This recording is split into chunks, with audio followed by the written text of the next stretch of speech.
can you hear me? Yes. Yes.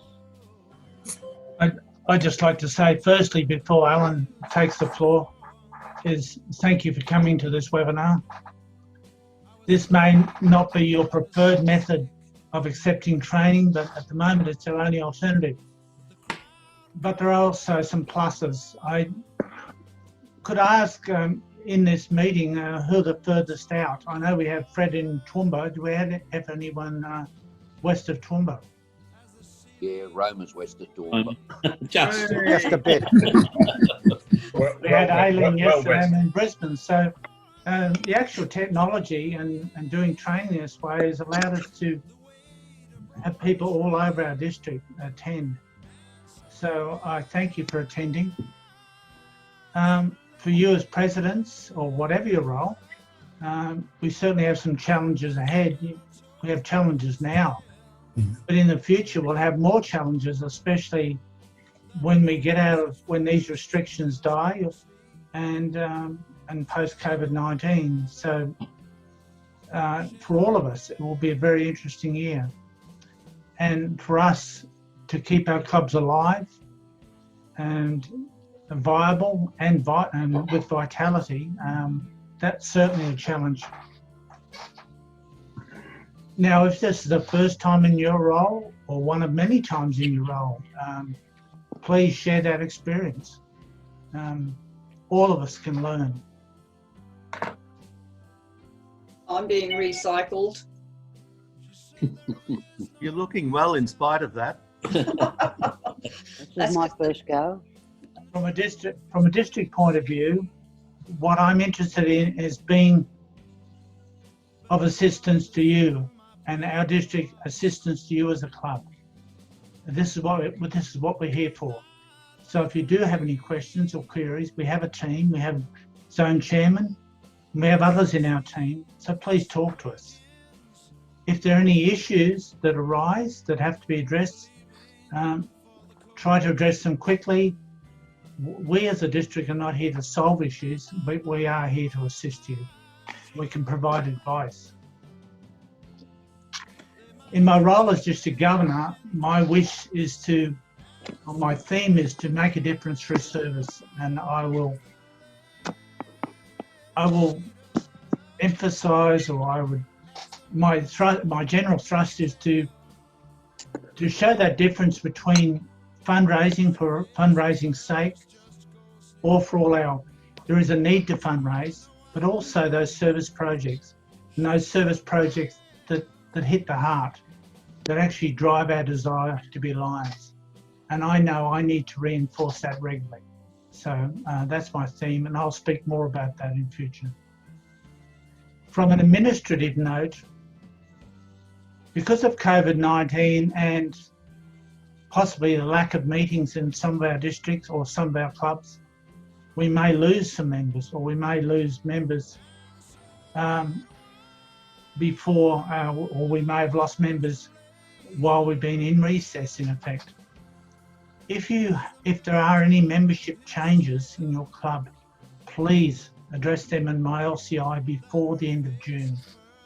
That's very important. Don't make those updates later. So address any membership issues or changes before the end of June. Now, that's about all I want to say for now. I'd like to pass you over to Alan Brooks. He's our GLT, Global Leadership Team Coordinator. He's a mind of information, and he's much better at webinars than I am. So over to you, Alan. Thank you all. Thanks so much, David, and welcome everyone. We have 20 people participating today. Also through your chat screen on the right-hand side down there. Well, it's actually the middle of the bottom of your footnote. You can contribute throughout, so you can either have a say verbally, which we prefer, or you can pop something in there, because I'll be monitoring that as we go. And I also thank Norm, who's here in the background too. We're going to do 2 polls today in relation to your roles as president, or just because you're here and interested. So I'm going to put the first poll up. So you should have on your screen coming into space now. And it's the club president experience in progress. So what experience do you have as a club president? The first one is no experience, 1 to 2 years, 3 years, or more than 4. Sorry, more than 3. So if you just want to click on the one that pops you in there, that'll give us a little bit about the experience of the group. Won't let us Except it speak. won't work. Let us know. Let us speak, no? I'm clicking, Alan. So you're viewing the questions, but it's Yep. not coming in.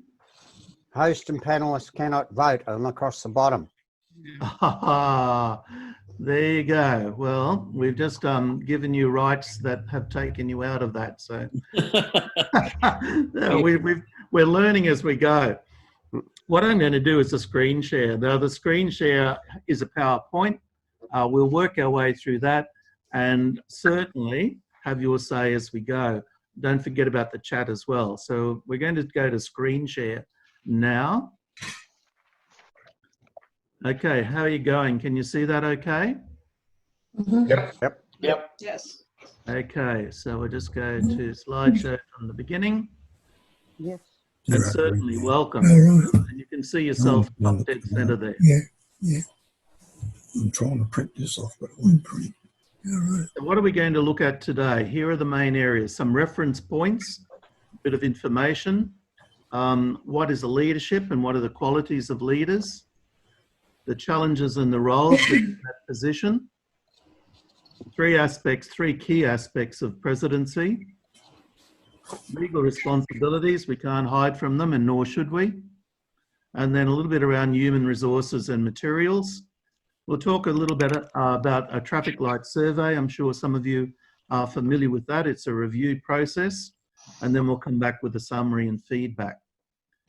However, I am certainly aware that within the room, the extended room today, we have people with a lot more experience and skills than I have. So please have your say throughout. Can I start by asking the question, when you look at that schema, at that agenda, are there any particular issues that you would like to see addressed? Any burning issues or key points that you would like us to address in the next 1 hour and 15 minutes or so? No. Sounds like we're over and done with. Yep. I think all of them are relevant to me. I'm a first-time president, so yeah, all of Okay. them are relevant. Thank you so much for that. Our key point of reference, of course, is your President's Manual, which has been updated for this year. It changes a little from year to year. So you should have copies of the President's Manual, Secretary's Manual, and Treasurer's Manual. Hard copies, if you haven't received them, are in the mail. If not, they've also been emailed out to clubs. And the third opportunity is they will be redacted. In other words, we'll have your communication details taken out and then they'll be put on the district website. So you've got 3 options around that. President's Manual really is just an introduction, and then there's a lot of handouts throughout, or little worksheets, or information sheets is probably a better word for it. So it's not intended to be an encyclopedia, it's intended to be a reference point.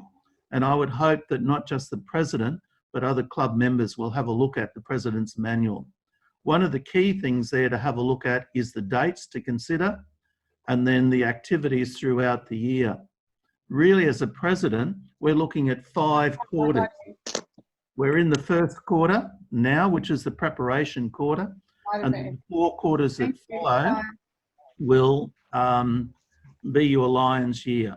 So there's one key point of reference. The second one, I'd highly recommend you have a look at this one. So it's on the international website, www.lions.org, Lions International, and it's the club president and first vice president ebook. So the ebook is a very succinct format. It has a huge array of tools, resources, and documents, and the best aspect of it, they're all there as hyperlinks. So once you've got that, and I've saved a copy, you've got a brilliant reference point. You might say it's American, but it's certainly relevant to Australia, and it puts everything together in the most succinct fashion. If you're looking at printing the whole thing, it would no doubt be like thousands of pages. If you put it in ebook format, I can read them. readily accessible. Can I just ask if anyone's actually tapped onto that and had a look at it? The ebook. No. Yeah. No. Okay, well, there's my first recommendation of the day. Have a look at it. Is there one for secretary? Yes. Is there one for treasurer? Yes. So I think I would really highlight the usefulness of that ebook. You can just print off the ebook itself, or you can just, save it to computer and then you've got your links, hyperlinks. Have a look at it, please. So, what type of leader are you? Ebook. A bit of time for personal reflection. If I asked you to use 3 adjectives to describe yourself as a leader, that's a pretty tough ask, isn't it? So what are the 3 key words that you, or one of the 3 key words that you would describe yourself, or perhaps a good leader, which you are already? What are those descriptors? What's a good leader need to do or be? Consultative.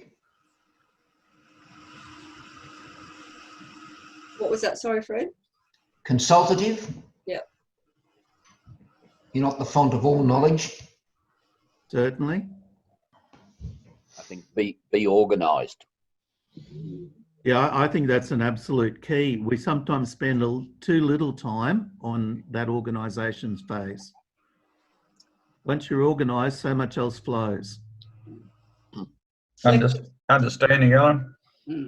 Yeah, understanding probably yourself. Yeah, that's what I meant. Yeah. And And others. your role. Yeah, exactly. Approachable. Communicator, I was about to say Yeah. open communicator. able to be able to delegate. Mhm. I'm smiling because you've got to have someone to delegate to. Yes, it does help. One of the supportive. Yeah, one of the devils in delegation is how do you follow up in a meaningful way too? Because it's easy sometimes to delegate, but then what touch do you have on that delegation to support it and to make sure that that happens? Yeah, because you've got to be careful not to micromanage if you've asked someone to do something, Yes. but you've got to be able to touch base exactly. Yeah, and allowing people the freedom to get it right or to learn through the process. I think sometimes when you delegate though, I find it useful if you have a time frame in which things are going to happen, because if you don't set a time frame, things can just drag on and eventually just be lost. I think that's an absolute essential, as part of that delegation process or part of that planning in general. We can often make a plan, but how often do we review it or check it or, have some little touch points along the way? Durrani, what do you think makes a good leader? Well, I admitted there before, I am a communicator. Very important to communicate. Mm-hmm. We're only a small club, so. Yeah, but just being a small club doesn't necessarily mean it's easy either. There's still people and personalities there. Robert, what are you thinking? What makes a good leader? Someone who's inspirational, Mm-hmm. inspires others to follow them.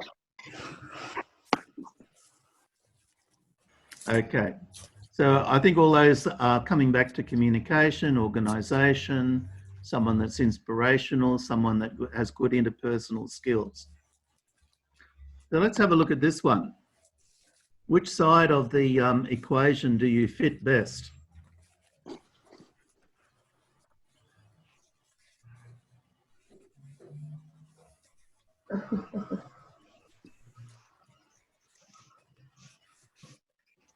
There's a pretty strong division there, isn't there? A pretty obvious division when you compare left and right. And I think most of us would hope or work towards the right-hand side of the column. Mm-hmm. I would hate to think I was on the left-hand side. One way to find out is to ask others. Mm. You know, often our impression of how we're going, they talk about a 360 review. 360 review is asking your colleagues how you're going. And one of the things that, you know, you might think about or could recommend is, do you have a mentor in your club? I know some of the district governors in the past and present have looked at having a person in that role who's a bit independent, but also gives them some feedback as they're going. Doesn't mean the mentor is right, but it's just a point of reflection and gives them an opportunity to unload a little as well. The other thing is, of course, the idea, and I look at coaches, others, the other point is how many clubs have an apprenticeship scheme? And there is a very famous line from Chinchilla, past District Governor Lindsay Marsden, who always spoke about apprenticeship schemes, you know, based on his motor trade experience. So do you have an assistant treasurer or an assistant secretary or a minute secretary or whatever, so that there are people in training and support as you go? The answer to that often comes back to, well, we don't have lots of people. But if you have that option, it's a good training option. Does anyone have that, either any of those types of roles in their club? Any fifths of tenths? Within Toowoomba West, we certainly do, or we attempt to. We've been blessed by numbers, which is good. Yes. It's always difficult to get people to take on roles, but We're 1 month over the bloody time. And sometimes being an assistant is one way around that. You know, you don't have the total responsibility, you have a shared and partial responsibility. Any other clubs have apprentices in training? yes, It is we have something an that I'd assistant like to secretary. instigate out in my club. I think it's very important because we've been stuck with the same people having to do the same roles year after year, and I would like to see them be given a break by training some people up this year to take their place.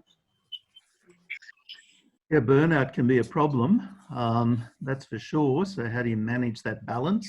And it is a fairly delicate balance between having someone who's been a great treasurer for the last 12 years and who will replace them, but maybe there's an option there for having someone as a support person. Any other people have supportive roles or apprenticeships? Yeah, we have assistant secretaries in the Roma Club. Mm-hmm. So what do they actually do, David?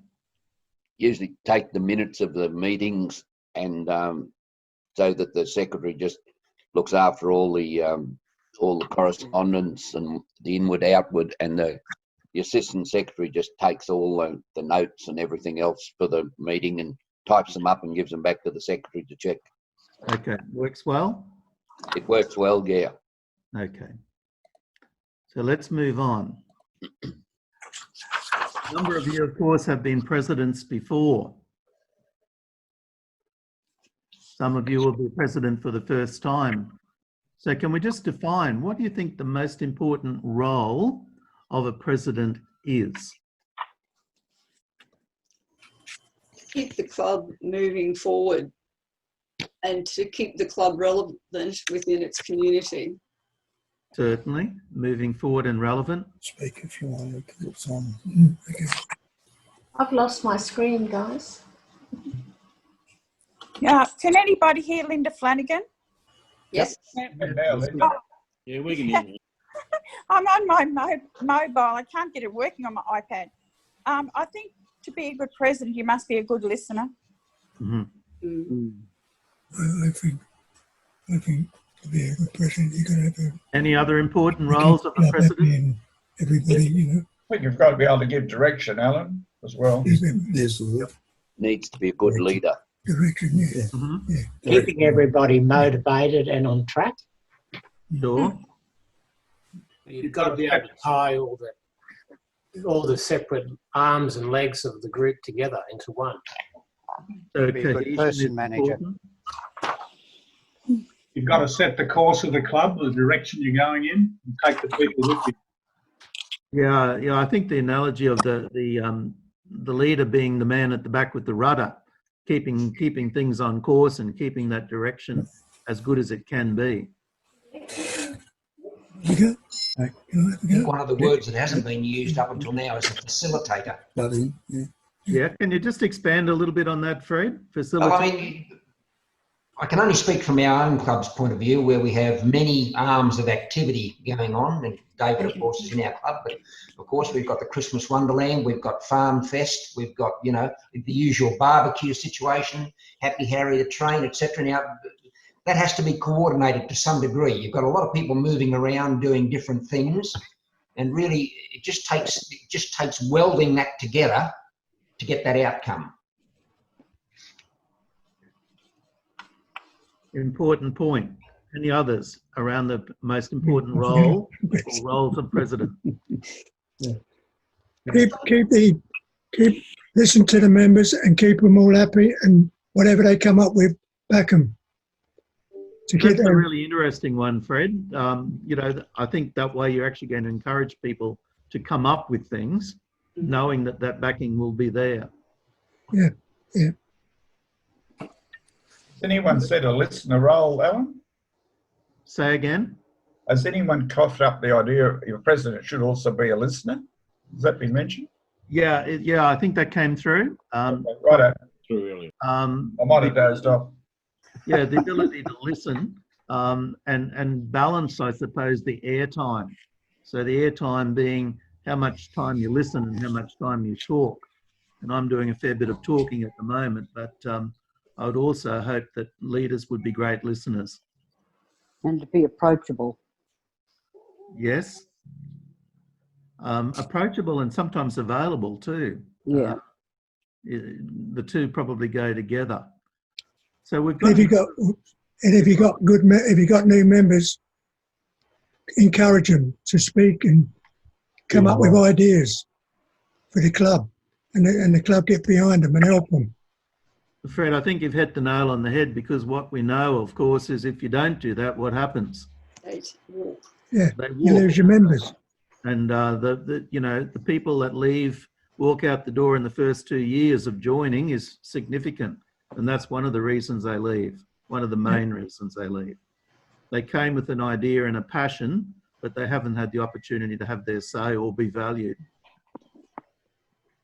So for the people that have been a president in the past, here's an interesting one. What did you have to do that surprised you? Now be careful how you answer. What did you have to do that surprised you as a president?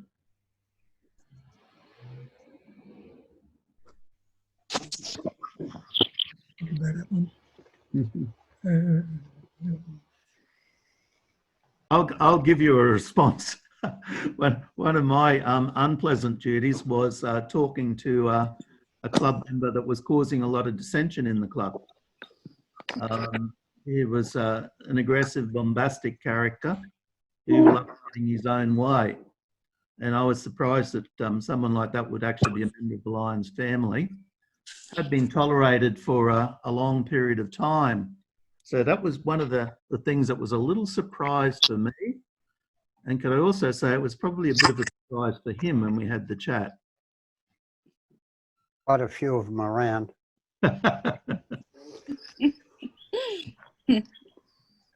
Any other things that might have surprised you? What happened in that 12 months or so?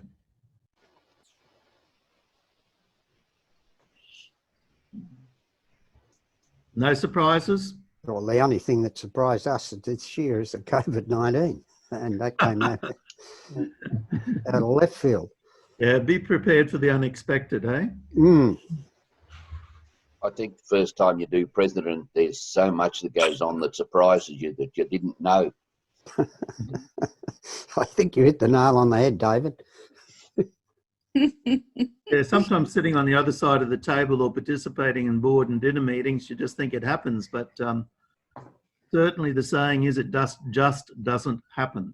And we go back to that organisation and management. It really goes back to preparation before the meetings. Definitely. And preparing yourself rather than just arrive there and expect it to happen. Yeah, I think there's an adage that says prior preparation improves performance. Proper preparation prevents performance. Exactly. Poor So let's performance. have a look at some of the things we've discussed. We've looked at leading and managing people. These three key aspects: club administration and club development. And that's the future planning one. Do you think there's any other particular aspects that fit outside of those three main areas of presidency? I think it's being aware of the community requirements, your own community, rather than be looking at broader base, rather than look internally to look at close-knit community areas. Sure. So that's probably around focus. You know, what's your key area of focus? Yep. I'm sure that we'd all agree that local focus is important, just as looking outside that is important too. But your place in the community is very important. Any other ideas around what could be added there or should be added there? It's probably part of club development, Alan, but making sure that your club has a profile in the community. So I think that fits with club development. Was it Ted who was talking about what was in the knowing what your own community is all about? It's all part and parcel. If you know the various other groups within your area and you can develop those relationships with them and work from there to raise your own club's profile. Sure, and I think, you know, quite often your local politicians are pretty interested in what Lions clubs are doing. I know in Moreton region that we're in, we've got a very, very supportive group of councillors, and hopefully the incoming mayor will be supportive as well. But that's certainly put our club in good stance over the years. We know that we can actually talk directly to these people, and they're very willing to support and assist. That's just one level, local government, of course. So how are we doing within your club? Are your members participating and supported? These are more points of reflection, but you can certainly respond if you like. Informing and educating members. Could we just talk a little bit about that one? How do you inform or educate members within your club or zone or region or district? And is that important? Using the technology that we've got available to us with emails and that sort of thing, keeping people updated and informed about what the club's doing and their part in it, I think is very important. We have a monthly bulletin as well that goes out and keeps people both informed and educated, and just allows people to communicate with each other in a simple way as well. The club bulletin, emails? Yeah, I think one of the problems with emails is we're not talking to the members. They're sending out the emails. We don't know if they read them, whether they do anything. Better off picking up the phone and talking to them. I think that's a really relevant point. I know at the first chat last week, we talked, I think it was Golden Valley Kapira have a phone tree. So what they do when they need to share information or just check up and say, are you okay? They have a designated person and it flows on down the line and it's distributed, and it seems to be working very well. I think the other thing you've got to do is allow them to become part of the solution with any of the projects or information that you get. What did they say? If you're not part of the solution, you're part of the problem? Yep, exactly. You're right there, Ted. You've got to give them some ownership of the activity, or some, with direction, of course, but show them that they can be involved and they're welcome and their input's always welcome. I know as a manager in business, people used to come into my door. I said, "Are you here with the problem, or have you got a solution?" If they were there with a problem, I said, "Well, go away and come back with the solution. Let's talk about it." Yeah. I think if you haven't got members coming to the clubs for a while, bring them up and find out what their problem is. Yes. And see if you can sort it out and get them back to the club. Yeah. Alan, I think it takes probably a full 12 months or a couple of years for a Lions member to understand what Lions is all about. And I think that clubs need to have some sort of process about how to educate members into grow into Lionism. Yeah, I think that's a really important point. We talk about pre-orientation. You know, what do you got that tells people who might have some form of interest in Lions? What have you got for that? Is it verbal? Is it written? You know, what is it? And then certainly when they join up, you have a sponsor. And, you know, does the end of the sponsorship end when that person gets their badge pinned on? So it's the where to from there. One of the clubs the other night, they just have a one-pager. So for anyone that joins their club, they've got it in a very succinct format. Here's what we are on about, etc. You can go another way, and if you have a look at Morayfield and District, they have a PowerPoint presentation that can be subdivided, and it's really, really well presented and a valuable thing. Some clubs do the 5-minute chat. So during a meeting, we'll just have 5 minutes on a specific aspect. Any other ideas on how that can work for intending or for new members? We have a mentor that carries on through the year, so they learn a lot more about Lions and how Lions is run. Sure. And do they have a specific agenda that they follow? Is it just a senior experienced Lion?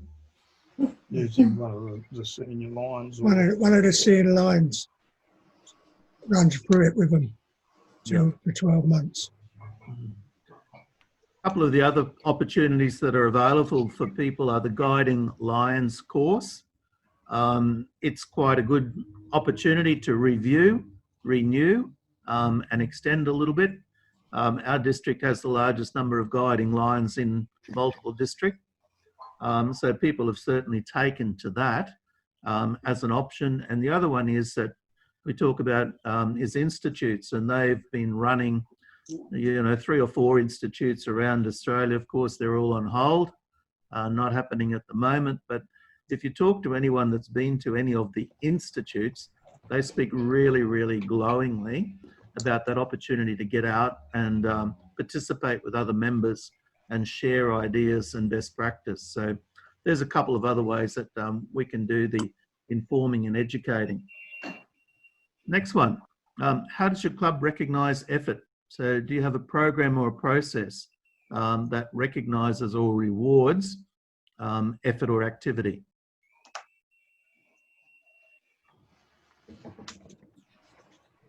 I have to admit, Brisbane and the North, we don't have anything formalised. I mean, we always make sure that people are thanked at every meeting for whatever they've done from the last meeting sort of thing, but we haven't got a formal award program of awards or anything like that. Yeah. We do take it. Oh, sorry. Sorry, Ron, I was just going to say, we do take advantage, when you have the district governor visit. Yes. And you can have the Club Excellence or the Distinguished Service. We make use of that most years, awarding it to 1 or 2 members. But that would probably be the extent of it for us so far. Do you use that opportunity for community members as well? We have. Our club has given... I can't remember the name of the award. The Ian Fraser Humanitarian Award to 2 community members so far. Yeah. Any other clubs? How do you recognise effort or achievement? Just wanted to ask Debbie, Alan, you don't have some clubs do have, and Bunya does. Do you have a line of the year where the members or the president decides who their outstanding member of. We haven't done that. It was discussed early on for our club when we were first formed. And at that stage, we felt that we didn't want it to become about awards sort of thing, but it's possibly something that we could re-look at and discuss. Every club's autonomous. I'm just wondering. Mm. Yeah, we have a line of the year here, have done for quite a few years, and the club votes on it at our changeover night. Every member has a vote on who they think gets the line of the year. Is it a We do the same as well. award or? So David, what do you do? Everyone puts a name on a piece of paper Yep.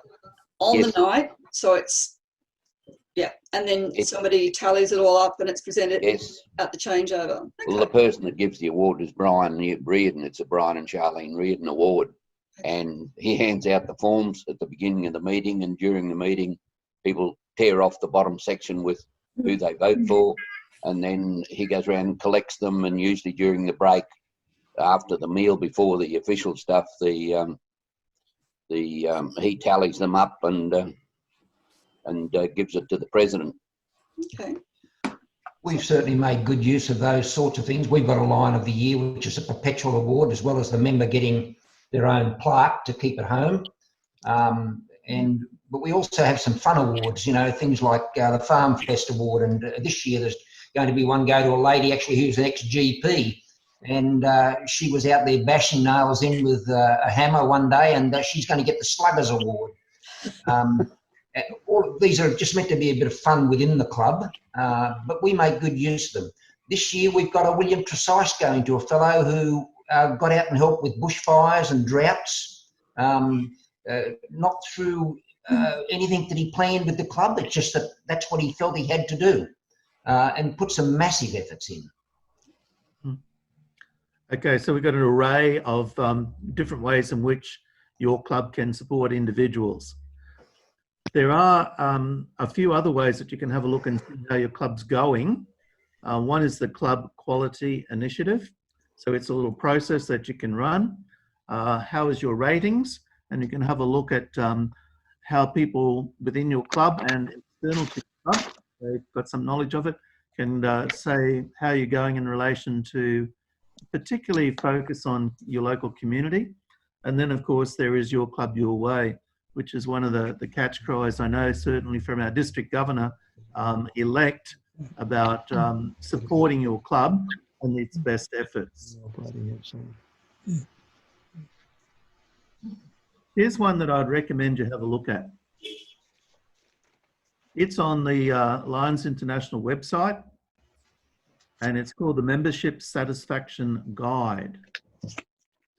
When you go on there, you go into resources, and if you just type in Membership Satisfaction Guide, it'll pop up.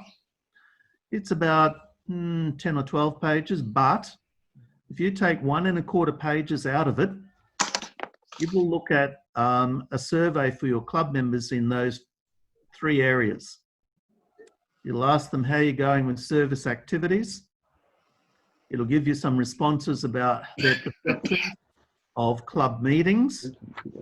And then the third one is the open-ended one. What other ideas does that member have? That can be done almost on 1 page. Then you'll need to just collate it. And then the good thing after that is it gives you, as Debbie's point, a timeline. So taking those things into consideration, what's your timeline for putting that into practice? So Membership Satisfaction Guide, Lions International website in the resources section, highly, highly recommend it. And the great thing about it is it's not an encyclopedia, it's doable because it's succinct and will give you a lot of information in a short period of time. Have a look. So we've talked a lot about the Lions president responsibility and actions and leadership. What should your club be doing to support you as a president in the next 12 months, 18 months? What should your club be doing?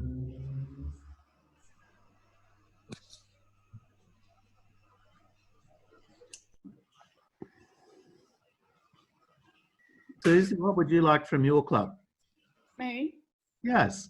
Oh, okay. So I feel really quite supported because a lot of people around me have already been president and treasurer, so they've all had leading roles. Mm-hmm. And I think that if you, I think you reap what you sow, so you put a bit more effort in, and they'll put a bit more effort back. So yeah, I feel okay. The only thing I have to say to you is I have a school pickup in 5 minutes, so I'm going to have to drop out, which, you know, unfortunately happens these days. So I'll be very interested in looking at the Membership Satisfaction Award because I think that might be something I'll be interested in.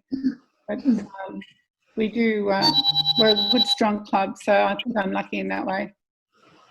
Susie, a couple of points around your timeline, which is very succinct with your drive approaching. If there's anything on this PowerPoint that's useful to you, I can email it to you.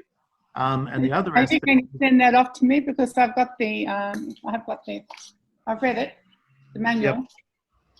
I think my only questions were relating to things that are just internal. So sure, not a problem at all.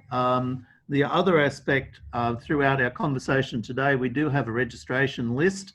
So if you hear something from one particular person and you'd like to do a follow-up, I'm sure they'd be very open to have that conversation. Thank you. And you know, not just you, Susie, but for any other members that are participating today. So good luck with your pickup. I guess I'm allotted a time. You know, you've only got this moment of opportunity. I'll listen on and then I'll just sign off when I have to. Not a problem. Thanks so much, Susie. Alistair, what are you hoping that the club would do to support their president? I think I was president this year, so I'm president again next year. I just hope they support me as they have done in the past of myself and all the other presidents. We've got a good club that we're nearly all mates coming from Beeville or out of the city sort of thing. Yeah, most of our club members are mates and we do meet up afterwards and yeah, so the support's always there. Mm-hmm. And I think talking to the president, just keeping your president informed about what you're doing. I know even as DG this year, I've really appreciated the club presidents who have emailed me and talked to me about their projects or, you know, whatever it is. It's then keeping you informed and on top of what's happening. I think another thing is allow them to participate in the meetings and involvement with decisions rather than be dictatorial. Mm-hmm. Yes, they are a figurehead and they've got, you know, some responsibilities to run the meeting, definitely, but they also have the opportunity to have their say, not in an overwhelming sense, but as a participatory sense. Yes. Any other idea to be enthusiastic and be a good volunteer. Mm-hmm. Yep. And support me and encourage me as well as me supporting and encouraging them. Yeah, I think most clubs have a core group of people that will support the president. Doesn't matter who it is. There's a core group that will always support the president, and then you'll get the other ones that sort of support occasionally and whatever else. Alan, David touched on it. His opening comments that it's going to be a difficult year. We can't hide from that, and I think the catch cry is from COVID-19. We're all in this together. So I think in this particular year, all the membership of the clubs, because the presidents, and there's a lot of you on this video shoot today that are presidents. Some repeating admittedly, but. The year's not going to be easy. I'm not hiding from it. I'm here to support the presidents in Region 4, but or if I can. But we are all in this together. So, you know, I think it's a matter of the presidents coming on board. We've got to probably reach out to these things. Say, look, I need help, or we need help as a team. Thanks. And Riley, appreciate that. I'd also probably add to it is not only how can a Lions club support their president, but how can their zone chair, how can their region chair, how can member of district, the district cabinet, what supports, can they have at different times throughout the year? Yeah, that's what I'm aiming to do anyway, or try to. Yep. And, that's one of the key roles, certainly from zone and region chairs. But, for anyone that's on cabinet, that's a very strong push throughout about building relationships and strengthening those relationships initially and or building on them from the past as well. So here's a questionnaire. Everyone got their pen and paper ready? Yep. Points awarded. Uh-huh. No prizes. You don't have to write a thing. All you have to do is just give us a verbal if you like, but if you want to write something, that's fine. To whom are clubs answerable? DG. Oh, no, there you go. Donna just smiled. To their membership. To all club members. Membership, yep. Yep, all club members. All club members. Office of Fair Trading. Ah, so now we're putting a little bit of a legal bent in there as well. And also, to some degree, to the community. Yeah. I think to a very large degree. Answerable to the district. See you guys. Bye. Bye, Susie. Answer to the district. Be careful. If you don't have the community support, you don't go very far at all. Ah, that's particularly relevant, David, with you with the efficient chip nights. Oh, yeah. You want to tell us a little bit more about efficient chip nights? I'm intrigued. And to the district as well. Well, it started off with the Lions Club just putting on, we thought, if we got 40 or 50 people, that would be great. And we'd put it on once a month. And I think the first night we had about 70 or 80, and we get up to, during the summer months, we get up to, I don't know how many people, will we go through about 500, 550 pieces of fish, 160 kgs of chips, and we do all that between 5 o'clock and 7:30. But it's a real community outing now, and I don't think that we keep getting asked, when are we going back to it? And he said, well, we've only got back to having our happy hours again now. We're allowed 10 people. So that usually covers our Friday afternoon happy hours. But yeah, we're just same as anything. We don't know how long anything's going to be before we can get back to being normal. So you've made a point of difference there that's become very, very popular, and people will be eagerly responding when they have the opportunity. Yes, we keep getting asked, when are we going to start again? And we say, well, how long's a piece of string? Ask the Premier when we can start again. Yeah. Where do you get your fish from? From the, it's all frozen. It's from Western wholesalers here. Okay. And we just get it and we store it in our deep freeze. So the only problem is we never sort of run out. So we can't sort of say, well, we're finishing early tonight. But yeah, but no, it turned out from just a bit of a social thing and a good money raiser, but it definitely a social outing for the town. Yeah, and no doubt for the members as well. So where do you hold that, David? At the Lions Park. So you've got a deep fryer set up there, or? Yeah, well, I mean to say, if you're out at convention, you would have seen the setup. It was a little bit different, but basically that's where we run it and how we run it. Sounds excellent. Let's go to question 2. What's a quorum for a meeting? What is a quorum? Plus one. Yeah. 50% plus one. Do we all agree? Yep. Yeah. Are board decisions binding on the club? Not if the members want to change it. That's good, because we don't just need the no, we need the reason why.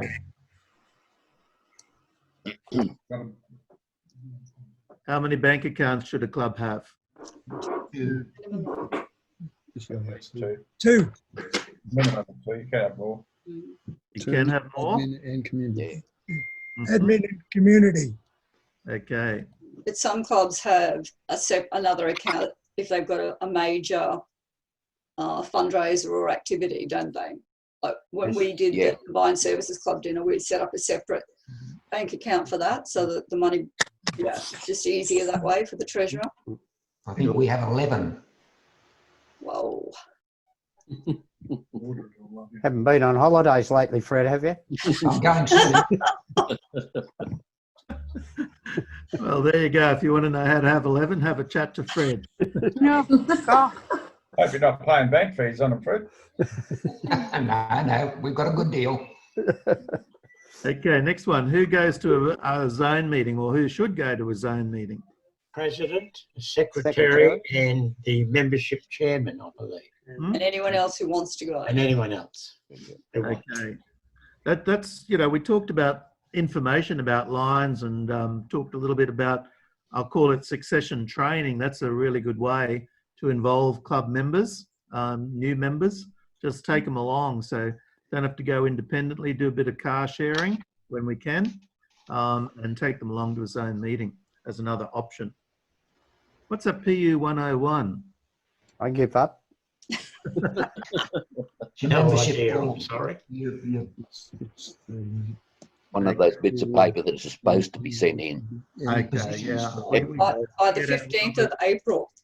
Ah, there you go. Something that's come out of Wuhan, has it? From China. Yeah. So it is important because, your dues will come as a result of that, won't they? Second question there. What's a P76? Leyland. Leyland. 1975. Why do they call them a P38? Because they're only half a car. Only half a car they're supposed to be, that's right. Except you could put a 44-gallon drum of fuel in the boot. They were big, weren't they? What committees could your club have? Several. Fundraising? To run. Fundraising? Sausage sizzle? Yeah. Projects. Specific projects. Christmas cake sales. Yes. And you extend that to mints. Membership committee. Yes. Youth of the Year. Children of Courage. Whatever your club does as a project, I suppose. Yeah, and some of those will kind of come and go throughout the year. Others will be constant as an annual basis. So some of them will be time related. Yep. How many you need to run your club? How many do you need? No, Oh, as many as you need, yes. Okay. And at the end of the day, it's your club, your way, isn't it? Yep. So here's the money side of things. This has got everyone interested. Well, Fred doesn't need to worry. He's already got 11 committees. So 11 accounts. Does your club have a formula or a way of working here? Here's one possible. Oh, that one, yeah. So some clubs have had a look at this as a possible guideline only, not entrenched in concrete. How do you work out how you manage your finance in the sense of the annual use of monies collected? You have a specific way of working there? A lot of us have it in our policy minutes, how we're going to split it up, don't Alan? Well, yeah, we do. We use it as a loose guideline. Loose guideline, yes. Yeah. 2 local and 40 split between the international and multi-district. Our club tends to support Lions projects or foundations over other organisations. Sure. And I think that's going to happen, well, speaking for myself, I think our club will probably do that a lot more this year, given that our fundraising ability's been reduced. and the fact that all of our Lions charities are going to suffer because we'd all given away a boatload of money just before the virus hit to droughts and bushfires. Yes. Yeah. I think for us, it all comes back to need. You know, if you identify a need and it's top of the priorities, then you tend to move with that need. Mm. There's been a lot of needs in the last 12 months, haven't there, or shorter? There has. There has. And that's probably skewed that formula. I think so. Probably been 80 to 90% local. Mm-hmm. Would most clubs be around that, Alan? Be around that scenario? It varies a little. I know that in our club, we were fairly fortunate that we had a large bank balance because we've been putting money aside to build a hall, and then we didn't need a hall. So, you know, your vision and your options change. But what we've done now is look at what interest we get every year and then said, well, we will plan for the next 5 years and we will have this amount of money that we will spend per year for the next 5 years, because we really don't want to sit on over $100,000 in a bank account. We don't believe that that's what Lions is about. But having the fortitude to plan that and then still have the one-offs, the fires, the drought, etc. as well. But it's our goal to drain that account with a high focus, of course, on worthwhile Lions projects. Gary, I don't know, you'd probably need to have a chat with Arthur Withyman. He might have a bit of a better idea, but I think it's a general rule, it's non-specific, and it's probably been very skewed in the last, shorter period of time. I think our club's got something like that, but I just wondered whether. Yeah. I just put it up as a point of conversation because too rarely do we kind of look at the long term as well. We know we need to cater for the short term and the immediate and the emergent, but we also need to have a look at some of the longer term things and also look at what district projects are. And can you tell me a little bit about some key district projects that your club supports? We've certainly supported the drought project this year. That's probably because we have Peter Bogue in our group. And it's also understandable. We see it as a valuable project. Any others? Lions Medical Research Foundation. Yeah. Sure. Because that's one of the few ones in our district, isn't it, that actually requires, takes money from our clubs, because a lot of our district projects don't take the money from clubs per se. It's a matter of clubs getting involved with those projects. And some of the things, of course, that can happen is you don't just have to work as an individual club. There can be a zone project as well as a region or a district project where people come on board and work as a team. They don't have the fundraising capacity as individual clubs, but collectively they can make a big difference. It's also about building, I suppose, harmony and purpose within a zone. Alan, you just raised a point there which is of particular interest to me. To what extent do the potential presidents here today, their zones get involved in joint efforts? I know that one of the things that we've started to do or encourage is when the district governor's coming to have combined dinner meetings so that if they don't have to, visit all the clubs in the area, and that's actually a valuable way of doing it. But that's just one aspect. I'd be interested, as you would, Fred, in hearing what the other people have to say. Well, Redcliffe Inc. have been running the Scout Skillarama for years on their own. But this year they brought it up at a zone meeting, and all the clubs in the zone have agreed to support them rather than have it a one-out thing, because it's too much for all their members to be moving all the gear and that sort of thing on one hit. And let's face it, none of us are getting any younger, and that's what they've got that's an issue that every club's got, but they've got, and they asked at the meeting if we would support it, and it's now becoming a zone project. Which I think will finish in. Hello, Riley. Alan Zone 8 have done Give me slapped the map together last year, and in the past when we've had a club approached by a member of the community for a mobility walker, for example, which we all know as thousands of dollars, not just one or two. Yeah. We've joined together to fund that for that child.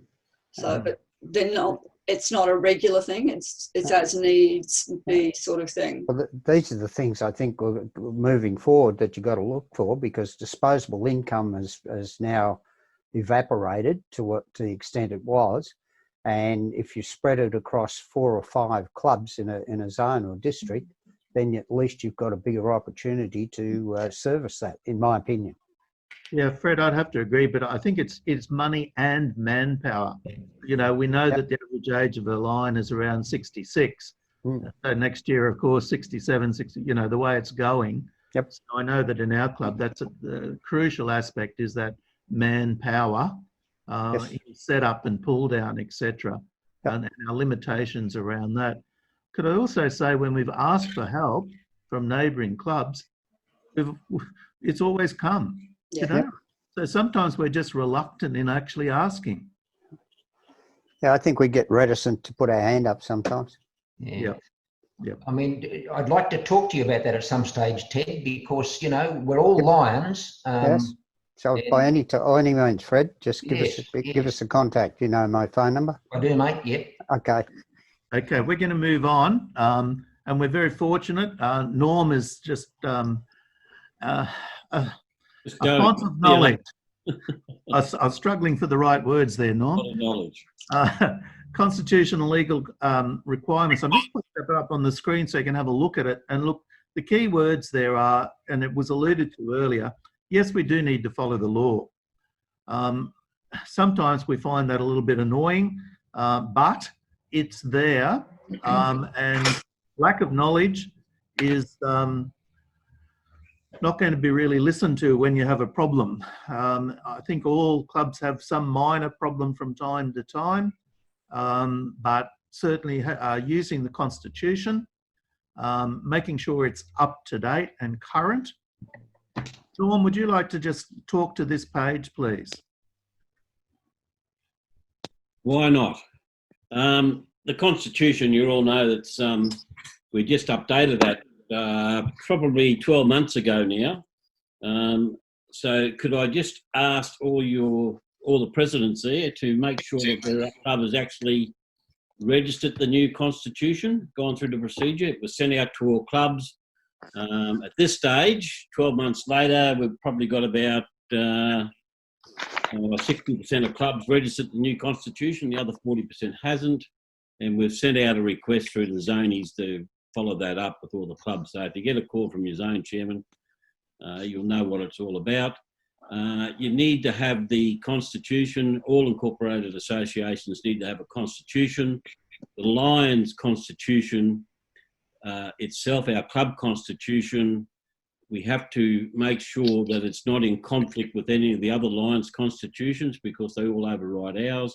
And that includes the district, multiple district, and the international Constitution. And then we also have to make sure we abide by the Office of Fair Trading guidelines so that we can register the document here in Queensland. So that was all done, and most of the clubs have registered their Constitution without any trouble at all. Some have had a couple of questions come back, which we've answered and fixed up. So your policy minutes, there's a section, I think, in the President's Manual about policy minutes and what should be included. So just have a read through that. But that's just to cover your day-to-day running of your club, if you like. So you don't have to, you know, if your club becomes involved with a specific project year in, year out, you can put something into your policy minutes that governs the running of that project. So when your club still has to adopt that project on a yearly basis, but how you run it's actually in your policy minutes. So It just saves a lot of time at meetings than going through the nitty gritty of all the ins and outs of all our projects. Legal expectations from the Office of Fair Trading. All they ask from you, basically, if you do everything okay, you'll get a letter from them, probably around about April, May, advising you that your annual general meeting or your end of your financial year will be the 30th of June, and you've got to have your annual general meeting within 6 months. Now, because of COVID-19, they've said you've got an extra 6 months this year.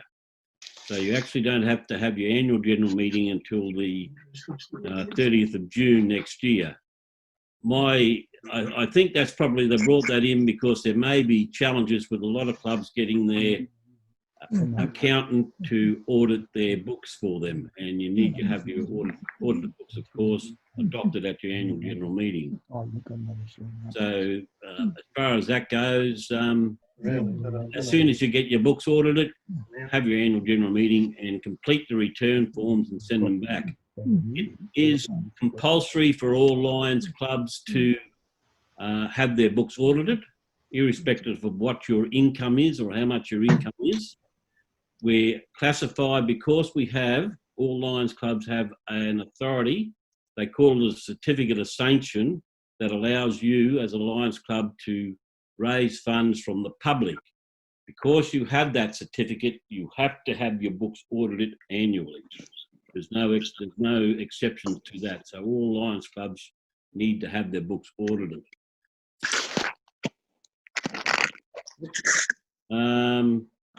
Club administration manual. I'm not even sure that they were talking about that at the last Multiple District Council of Governors meeting, and the club administration manual now, I think it's going to form part of all the documents that they have up on the Multiple District website. So if you're looking at the club or the club administration manual, you'll find it on the Multiple District website somewhere now. Safety practices and child safe policies. District is working on a club child safe policy. At this stage, I don't think Donna might be able to add to this, but at this stage, I think it's just still in the drawing board, just about completed, and it will be confirmed by the committee that's actually been formed, and it will go out to clubs. Child safe policy, it's very important, and we must abide by it. One of the sections of the policy, and it's only one, relates to the blue card and record keeping for the blue card. So if you have any members whatsoever involved with any youth projects, they must have a blue card. Was also, yep. Sorry, Norm. Right. Just in relation to the child safe policy, I'm hoping that at our cabinet meeting next Saturday, we will adopt the child safe policy for clubs, and then it will be rolled out to all clubs. Okay. Hopefully, yep. And also, just recently, Lions Australia have published a risk management club safety manual, and I think we've sent that out to all of the clubs to update their club safety policies. Yeah, that's the one through the insurance committee. Yeah, that they put out, but it's all around club safety. So all your clubs should have received that within the last month or so, a club safe policy, and it was put out through the insurance side of things, so make sure you're covered by insurance. I'm going to say something else there, it'll come back in a second. So Donna and Norm, yep. You also want us to try to get a child safety officer for each club, don't you? Yes. So it's not a board position. Yes. So that person will take care of the blue cards and take that responsibility away from the secretary. Yes, or be the same person. You know what I mean? It all depends on the size of the club, I guess. Okay. Yeah. Someone, Yeah. someone needs to, take the responsibility now. Whether it's a child safe officer or the club secretary or your projects officer or someone like that, but someone has to do it. Someone in your club has to do it, and that'll all be covered, I assume, in the manual that we send out, the policy that we send out. So you just have to have a read through it and include that as an addendum to your policy minutes would be a good. Could I just also add that for the first time in the President's Manual, there's a little section there on child safe. It's not the full policy, but it's a reference point. The second one is your club can be audited. And if you have a state government auditor come in to check your compliance with the legislation, it can be a very unpleasant process. Yep. So without kind of, getting people's hackles up, it is the law. It can't be ignored. Our district is on the front foot with policy matters, which will support your club, but having someone in your club, ultimately everyone's responsible, but having a key person to make sure that that legislation is complied with is very important. Yeah, each club is, whilst districts there to assist you and help you, each club is separately incorporated in your own legal identity, if you like, and you must comply with all these requirements. I was on a seminar with the Blue Card from the Queensland Government, with the Blue Card Committee from there, and they did mention something that probably struck me as a little bit strange, a little bit different. They said that anyone that, and we all understand it, anyone that is working on a child safe or child program, like say Youth of the Year, needs to have a blue card. So if you've got members working on those projects, they need to have a blue card. But they also said that anyone in the club, if you have a notice of motion going up to your club regarding adopting the Youth of the Year as a project, anyone actually voting on that project also needs to have a blue card. Oh. Because it's part of the project. Okay. And I thought that was a bit weird. Yeah. So that's set in concrete, is it, Norm? It's exactly what they said. Okay. So I guess it's their policy. Now, Yeah, I think it's the board, your board. If you're making decisions about youth projects, Yep. then the board members should have a blue card because they're the I guess responsible, the decision-making body of the club. Yeah, but the way our constitution puts that responsibility back to club members as well, because they're adopting or ratifying any decision the board makes. So it's a bit of a grey area. Okay, one for the checkup. Yes, that's right. Yep. So we're going to move on. Here are some areas that we've alluded to from a president's point of view where you can find some support and assistance. Certainly district officers are very keen to support and assist. The three aspects of the district team, leadership, membership and service. Some of the websites that are available, that's International, Australian and our own. And then of course all the work that goes into newsletter, our district newsletter and announce. So those are just some of the places that you can find support and assistance. We're heading towards the end. Traffic light survey. So here's an option for you and your club and perhaps your president to lead or to at least support, and that's a traffic light survey. Traffic light survey is a very simple way of seeing how you're going. So are you prepared to dedicate one meeting in 12 months, one meeting dedicated to a traffic light survey? You don't talk about anything else. The first question that you ask is what aspects of the club life are going well? That's the green. So no change there. In fact, just celebrate the fact that those things are going well. The second one is a little, is interesting as well. What would you like to keep? It's going okay, but with a little bit of finesse, a little bit of extra work, it could be improved. The tough one's the red one. What would you like to remove from your club?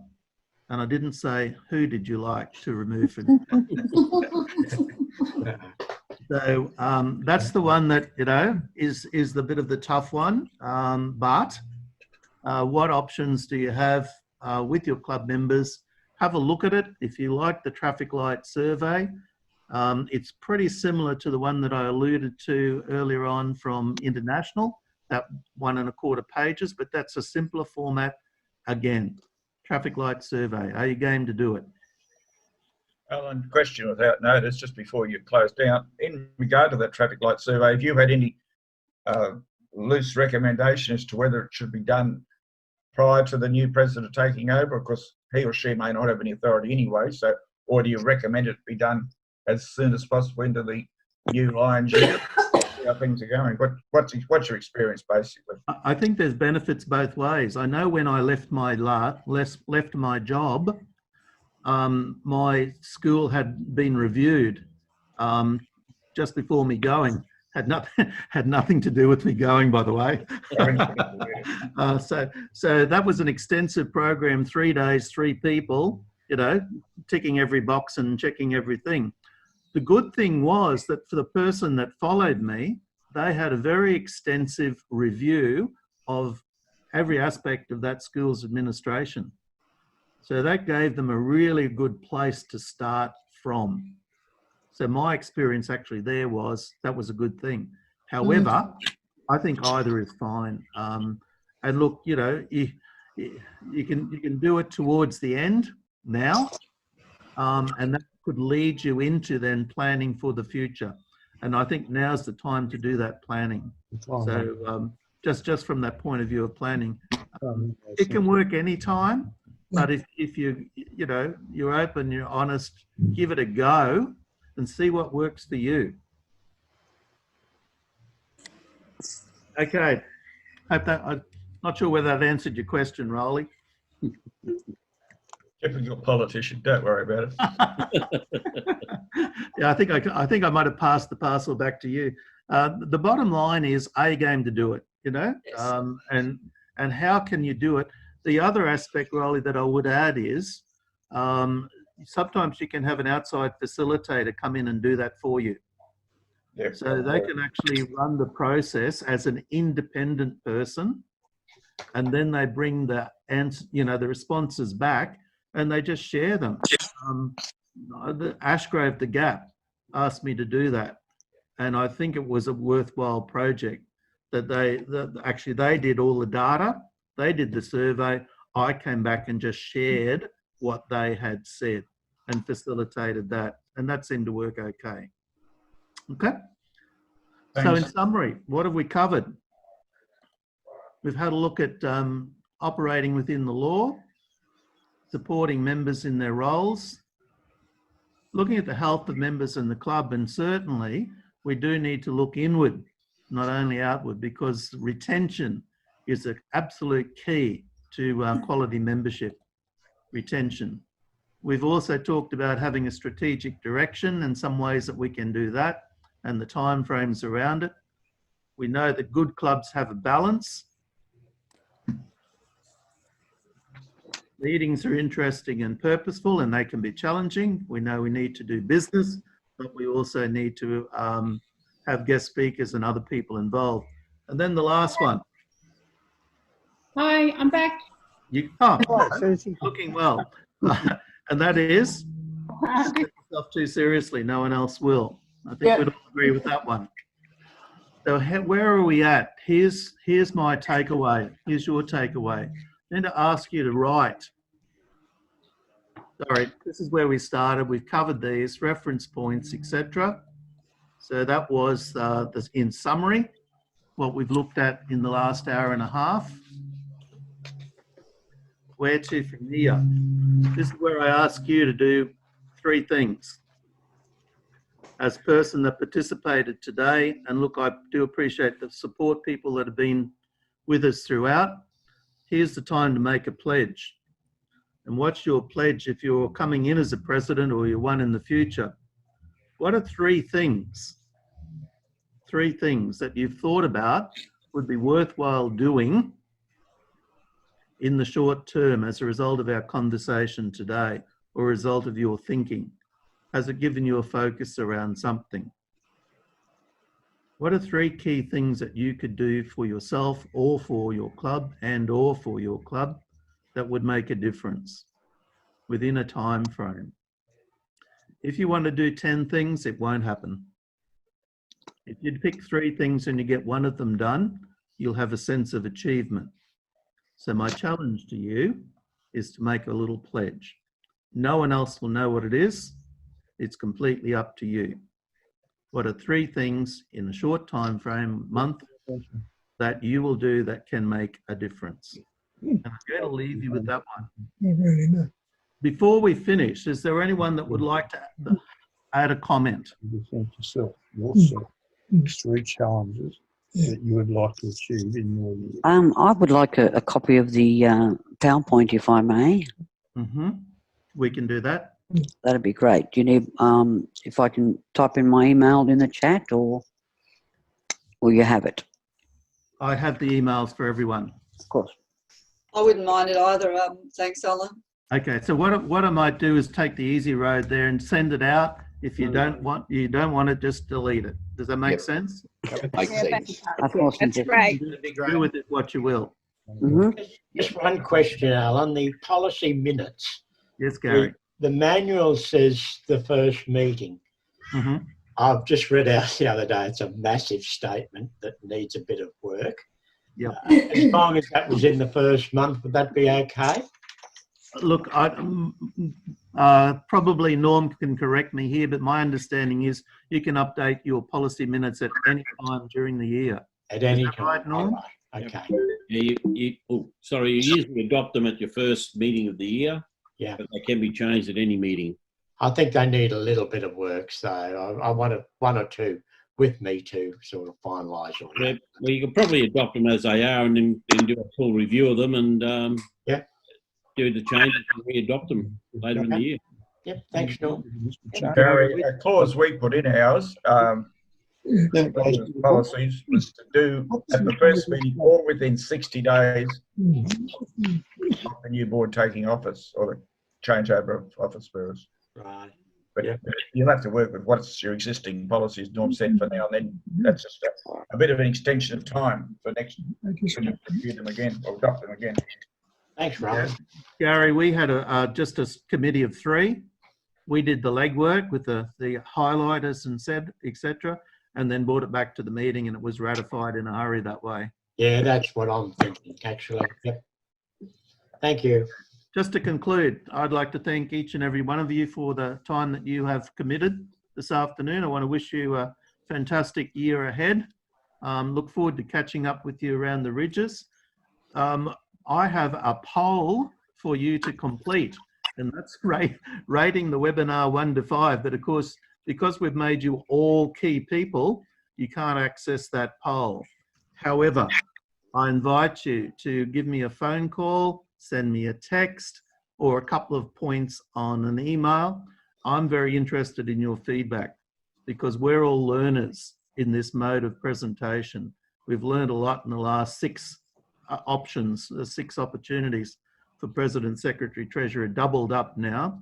And we want to make things better for you and for us in sharing that information. So I invite you to send any form of feedback, positive, negative, suggestions for improvement.